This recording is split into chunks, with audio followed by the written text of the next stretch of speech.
terjadinya gempa bumi itu sejatinya salah satu hikmah mengingatkan kita tentang gempa nanti di akhirat, di hari kiamat. Podcast Surabaya Mengaji.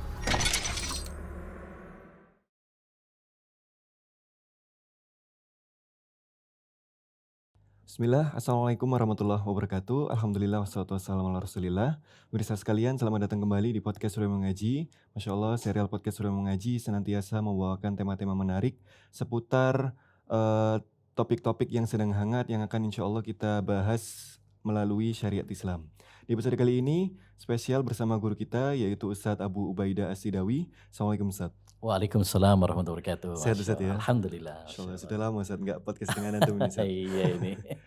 Nah, di episode kali ini kita membahas seputar fenomena gempa bumi yang terjadi di Suriah dan Turki, Ustadz. Nah, ini kami juga turut berduka cita terhadap saudara-saudara kami Muslim yang ada di sana yang tertimpa musibah, dan kabarnya itu korbannya sampai ribuan jiwa, Ustadz. Ya, 8.500. Ya, 8.500, terus habis itu banyak sekali bangunan yang rusak dan lain sebagainya. Betul. Nah, ini kira-kira terkait bencana, kita ngomongin tentang bencana Ustadz, dari segi syariat Islam, termasuk bencana gempa bumi.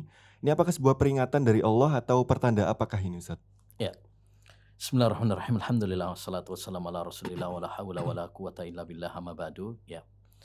Tentu semua kita sedih ya, berduka dengan peristiwa gempa yang sangat dahsyat itu 7,8 atau kalau nggak salah yang sekarang korbannya sudah 8.500-an yang meninggal dunia lebih ya, terus karena terus update itu susulannya banyak. Dan sebenarnya fenomena gempa bukan hanya di Turki Suriah saja, Indonesia juga langganan tuh. Ya, terbaru di Cianjur itu kan juga lumayan tuh besar juga. Artinya fenomena gempa bumi ini adalah sesuatu yang peristiwa yang sangat dahsyat, yang harus kita jadikan sebagai pelajaran, ibroh. Orang yang cerdas adalah orang yang mengambil pelajaran dari peristiwa-peristiwa yang ada. Ini semacam ya sinyal, pesan dari Allah Subhanahu wa taala kepada kita semuanya. Ya. Salah satunya adalah Allah SWT ingin memberikan pesan kepada kita agar kembali kepada Allah Subhanahu wa taala, ya, agar kita mengambil pelajaran, agar kita kemudian merendah di hadapan Allah Subhanahu wa taala. Ya. Allah Subhanahu wa taala mengatakan, "Wa ma nursilu bil ayati illa tahwifa." Tidaklah kami mengutus tanda-tanda kekuasaan kami kecuali untuk sebagai peringatan, untuk menakut-nakuti hamba, ya, agar mereka bertobat dari dosa-dosa mereka, agar mereka kembali kepada Allah SWT, beribadah kepada Allah SWT, ya, merendah, merengek di hadapan Allah Subhanahu wa taala. Ini tujuan intinya. Ketika terjadi peristiwa-peristiwa dahsyat, kita harus mengambil ibrah untuk kembali kepada Allah, ingat sama Allah SWT. Sama seperti dahulu di zaman Nabi SAW ketika terjadi peristiwa gerhana. Ya.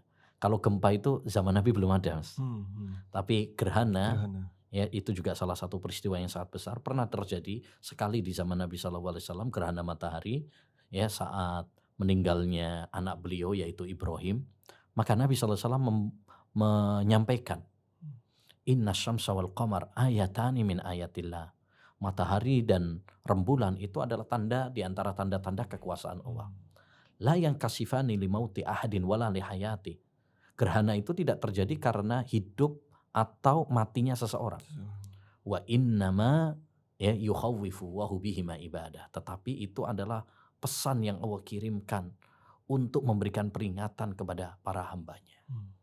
Jadi semua peristiwa yang ada di sekitar kita ini adalah pesan-pesan, sinyal dari Allah SWT, teguran dari Allah SWT kepada kita supaya kita bangun dari kelalaian kita, sadar dari kekhilafan kita, bertaubat kepada Allah dari dosa-dosa kita, kemudian kita menuju berlari kepada Allah SWT, ya, berdoa kepada Allah, tunduk kepada Allah SWT, beribadah kepada Allah SWT. Ya, jangan sampai peristiwa-peristiwa ini datang dan berlalu begitu saja tanpa membekas dalam diri kita, tanpa menambah keimanan dalam diri kita. Kalau kita menganggap semua itu hanya fenomena alam, nggak ada kaitannya untuk perbaikan diri kita, pengingat bagi diri kita, nah ini tandanya ada yang error dalam hati Error. kita. Ya, ini tandanya bahwa hati kita hati yang keras. Falaula idza ja'ahum ba'suna tadarra'u walakin qasat qulubuhum wa zayyana lahumus syaitanu ma kanu ya'malun. Andaikan tatkala datang peringatan kami kemudian mereka kembali kepada Allah, merendah kepada Allah, itu tentu lebih baik. Tapi faktanya banyak orang yang hatinya kata Allah keras, membeku, membatu. Ya, dan setan menghiasi perbuatan dosa mereka. Jadi diperindah sama setan.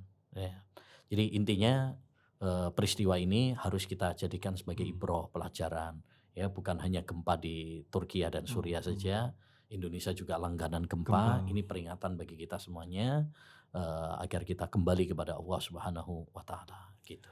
Nah, terkait bencana gempa sendiri ini, apakah termasuk tanda-tanda akhir zaman atau tanda-tanda kiamat, Ustaz? Karena kita ketahui sendiri bahwasanya tanda-tanda kiamat kan sangat banyak sekali, Ustaz. Betul. Nah, ini terjadinya gempa yang cukup banyak atau sering terjadi gempa, apakah termasuk tanda-tanda tersebut, Ustaz? Ya, disebutkan oleh Nabi SAW ya dalam hadis riwayat Bukhari Muslim, memang ada kata Nabi SAW, la taqumus sa'ah hatta yuqbadhal ilm wa taksuraz zalazil wa tadharul fitan. Ya, tidak akan bangkit hari kiamat sampai ilmu ini dicabut. Jadi ilmu agama ini dicabut dengan dimatikannya para ulama dan banyak gempa-gempa bumi. Ya. Jadi semakin banyak terjadi peristiwa-peristiwa gempa, ini salah satu tanda dekatnya hari kiamat. Tapi para ulama memasukkan tanda-tanda ini termasuk tanda yang kecil. Karena tanda hari kiamat itu ada dua. Ada tanda kiamat sughra, kecil, ya seperti tadi dicabutnya ilmu, banyaknya gempa bumi, kemudian banyaknya fitnah-fitnah. Ini sudah lama terjadi gitu kan. Sudah lama terjadi. Gempa bumi sendiri ada pada masa kekhalifahan Umar bin Khattab, sudah ada pernah terjadi pertama kali gempa bumi di kota Madinah, itu zamannya Umar bin Khattab. Dan sampai sekarang ini sudah banyak peristiwa dibukukan oleh Imam As-Suyuti itu tentang peristiwa-peristiwa gempa bumi, itu dibukukan sama beliau. Ya, artinya ini peristiwa yang banyak ya, dan itu sudah lewat dan terus ya sampai nanti kiamat nanti. Adapun ada juga tanda kiamat yang besar. Nah, kalau tanda kiamat yang besar itu adalah tanda kiamat, kalau itu terjadi maka berarti betul-betul hari kiamat akan segera tiba. Ya, seperti misalkan keluarnya Dajjal, turunnya Nabi Isa alaihissalam ya dari langit, kemudian Imam Mahdi, kemudian terbitnya matahari dari barat, ya, dan lain sebagainya. Nah, ini namanya asratus sa'ah al-kubra, tanda kiamat besar. Ya, tanda kiamat besar. Banyaknya gempa bumi termasuk yang pertama, yaitu tanda-tanda kiamat kecil. Ya, yang itu sudah ada sejak lama. Oleh karenanya hendaknya bagi kita untuk ya introspeksi diri, untuk menjadikan ini sebagai ibrah dan mengingatkan kita kepada hari akhir. Jadi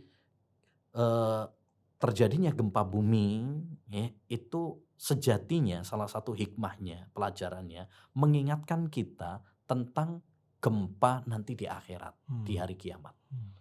Ya, karena gempa pada hari kiamat itu lebih dahsyat lagi. Kalau sekarang aja seperti kemarin baru cuma 7,8 aja sudah begitu dahsyatnya ya. Bagaimana lagi nanti dengan gempa besok pada hari kiamat. Allah sebutkan di dalam Al-Quran surat Al-Hajj, ya ayyuhan nas inna zalzalatas sa'ati syai'un adzim yauma tarawunaha tadhalu kullu murdi'atin wa tada'u kullu dhati hamlin hamlaha wa taran nasa sukara wa ma hum bisukara. Wahai sekalian manusia, sesungguhnya gempa besok pada hari kiamat itu sangat dahsyat. Ya, pada hari itu yaitu pada hari kiamat, orang yang wanita yang sedang menyusui bayinya sampai lupa dengan bayinya. Ya, wanita yang sedang mengandung sampai keguguran. Dan kau lihat manusia mabuk padahal mereka sebenarnya tidak mabuk. Mereka sedang bingung, panik, hendak kemana ini? Ya, dulu pas terjadi gempa di Lombok saja, anak pernah pas terjadi gempa di Lombok itu pernah ke sana gitu. Cerita orang-orang di sana, masya Allah. Ya, ketika terjadi gempa itu udah kita kabur, ya, nggak tahu istri kita kemana, anak kita kemana, pokoknya Nyelamatin diri yang gitu. penting menyelamatkan diri kita. Pada pergi ke gunung, ya, nyampe gunung itulah kemudian cari-cari. Ada yang ketemu, ada yang nggak ketemu dengan keluarganya. Intinya peristiwa gempa ini harus mengingatkan kita kepada peristiwa gempa yang lebih dahsyat lagi, yaitu di akhirat. Karena dengan kita mengingat akhirat, kita ini jadi lebih bersemangat untuk ibadah kepada Allah SWT. Kemudian segera bertaubat kepada Allah SWT dari dosa-dosa kita. Kemudian yang ketiga, kita menjadi orang-orang yang qanaah, tidak tamak kepada dunia, tidak terlena, tergila-gila mengejar dunia. Jadi ini jadikan ibrah. Gempa sekarang ini mengingatkan kepada kita tentang gempa di akhir zaman nanti. Dan terakhir Ustadz, mungkin ada nasihat atau penyemangat bagi teman-teman yang sedang tertimpa musibah Ustadz. Mungkin ada yang sekarang ini kalau musim hujan kan tertimpa musibah banjir Ustadz. Banjir, terus habis itu gempa bumi dan musibah-musibah secara umum. Nah ini nasihatnya atau penyemangatnya gimana Ustadz? Ya, pertama hendaknya bagi kita menyadari bahwa setiap keputusan Allah SWT pasti ada hikmahnya. Ya, maka untuk teman-teman, saudara-saudara kita yang mendapatkan musibah ini, pertama tentu sabar. Ya, kita harus sabar, harus kuat, harus tegar. Ya, kita harus husnudzon kepada Allah SWT, berbaik sangka kepada Allah SWT. Ya, seorang mukmin itu kuat. Ya, jangan cengeng, jangan lemah, apalagi sampai stres, apalagi bunuh diri, jangan. Ya, yakinlah bahwa setiap yang Allah putuskan itu adalah yang terbaik. Ya, ajaban li amril mu'min, sungguh indah urusan orang yang beriman. Semua urusannya baik. Kalau dia mendapatkan nikmat, dia bersyukur. Kalau dia mendapatkan musibah, dia sabar, dan itu baik baginya. Kemudian yang kedua, hendaknya bagi kita di tengah mendapatkan musibah ini semakin dekat sama Allah SWT. Kalau kita mendapatkan musibah, kemudian kita jadi dekat sama Allah SWT, itu jauh lebih baik daripada kita terus dimanja dengan nikmat-nikmat yang menjauhkan kita dari Allah SWT. Ya, Syekhul Islam Taimiyah pernah mengatakan, musibatun tuqbiluka ala Allah khairun min nikmatin tunsika anillah. Musibah yang dengan musibah itu kamu semakin dekat sama Allah SWT, itu jauh lebih baik daripada nikmat yang melalaikan kamu dari Allah Subhanahu wa Ta'ala. Jadi dengan adanya musibah ini, ayo kita semakin ingat sama Allah, semakin dekat sama Allah Subhanahu wa Ta'ala, semakin bersimpuh di hadapan Allah Subhanahu wa Ta'ala, ya, semakin banyak berdoa kepada Allah Subhanahu wa Ta'ala. Kita meyakini ya bahwa hanya Allah yang kuat, kita ini lemah, ya, tak berdaya. Ya, walaupun orang mungkin punya manajemen yang bagus, punya prajurit yang kuat, ya, punya alat-alat teknologi yang canggih, tapi kalau Allah sudah berkuasa, Allah menghendaki terjadi, nggak ada yang bisa menampingi. Nah itu, jadi harus kita jadikan ini sebagai ibrah, harus sabar, kemudian harus kita jadikan supaya kita lebih dekat sama Allah SWT. Kemudian banyak berdoa kepada Allah Subhanahu wa Ta'ala. Dan untuk teman-teman yang tidak tertimpa musibah, ya, yang paling penting, mari kita jadikan ini sebagai ibrah. Jangan datang dan berlalu begitu saja peristiwa-peristiwa ini yang menunjukkan bahwa hati kita keras. Kita harus melembutkan hati kita dengan peristiwa-peristiwa ini. Kemudian yang kedua, sebagai seorang muslim, ya, terhadap saudara-saudara kita muslim yang lainnya, kita punya tanggung jawab, yaitu saling membantu. Karena seorang mukmin dengan mukmin yang lainnya itu kan ibaratkan satu jasad, ya. Apabila ada salah satu jasad yang sakit, ya, yang lainnya juga akan terasa sakit. Gitu. Jadi apa yang kita bisa bantu untuk saudara-saudara kita lakukan. Yang bisa bantu dengan harta, ya tentu saja banyak saat seperti ini banyak yang membutuhkan uluran tangan, ya untuk obat-obatan, untuk mereka yang rumahnya hancur, mungkin untuk ya setidaknya menghibur mereka yang ya menguatkan mereka-mereka yang terkena musibah, ya. Ini hendaknya bagi kita untuk saling support, membantu. Setidaknya dengan doa-doa kita, Doa. jangan pelit. Ya, jangan pelit.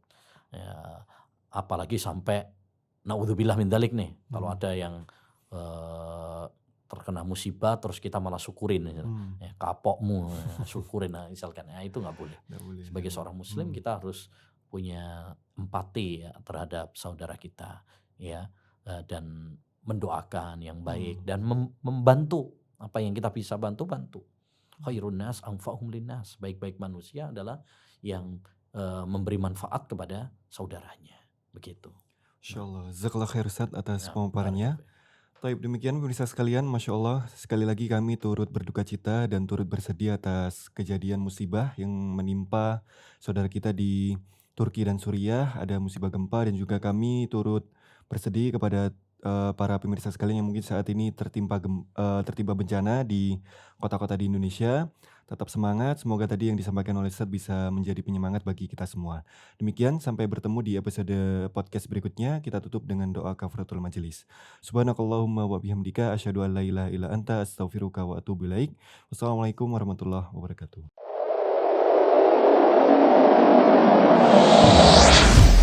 Surabaya Mengaji.